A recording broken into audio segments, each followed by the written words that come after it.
శ్రీకృష్ణ వారికి చిన్ననాటి స్నేహితుడు కుచేలుడు అనే వ్యక్తి ఉంటాడు. అతను తీవ్రమైన దారిద్ర్యంతో, పేదరికంతో బాధలు అనుభవిస్తూ ఉంటాడు.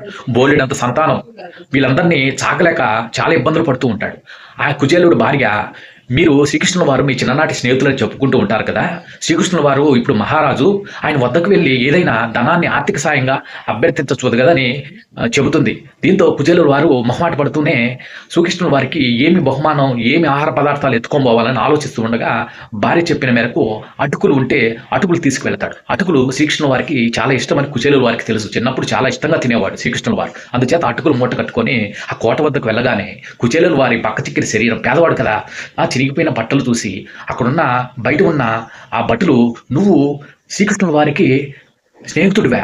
ఆయన మహారాజు, ఆయన స్నేహితులు ఎవరనుకున్నావు? పెద్ద పెద్ద చక్రవర్తులు, మహారాజులు, ఆయన జమీందారులు ఆయన స్నేహితులు, నీలాంటి వారితో ఆయన స్నేహం చేస్తాడు అంటూ చాలా అవమానంగా చూస్తూ ఉంటారు.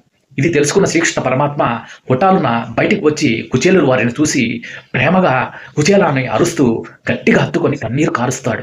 సాధారణంగా కోటలో ఆహ్వానించి ఆయన్ని బంగారు సింహాసనం పైన కూర్చోబెట్టడమే కాకుండా బంగారు ప్లేటు తెచ్చి ఆయన పాదాలను కడగడమే కాకుండా ఆ నీటిని కూడా తలపైన చల్లుకుంటాడు సత్యభామ సమేతంగా.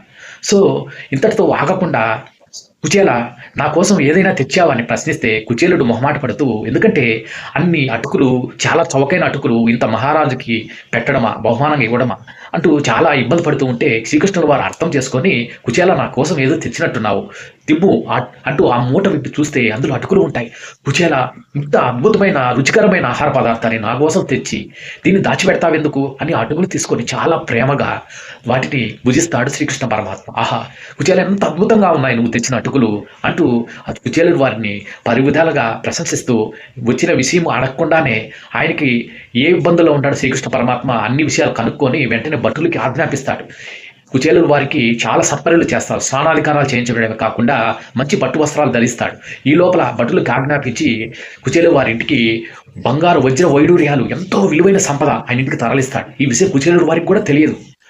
అన్ని అటుకులకే ప్రేమతో తెచ్చిన కుచేలుడు వారు ప్రేమతో తెచ్చిన అన్ని అటుకులకే కరిగిపోయి ఎన్నో వరాలు, అంటే ఎంతో సంపద ఇచ్చి గొప్ప ధనికులు చేసిన శ్రీకృష్ణ పరమాత్మ మనకు కూడా ఖచ్చితంగా మనల్ని కూడా అలాగే కరుణిస్తాడు.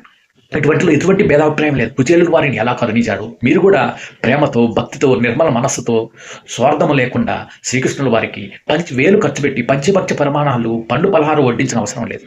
జస్ట్ ఒక 2 రూపీస్ విలువైన అటుకులు పెడితే చాలు, ఆయన ప్రేమతో కరిగిపోతాడు, మిమ్మల్ని కరుణిస్తాడు, కటాక్షిస్తాడు, సమస్త దరిద్రాలు పోగొడతాడు.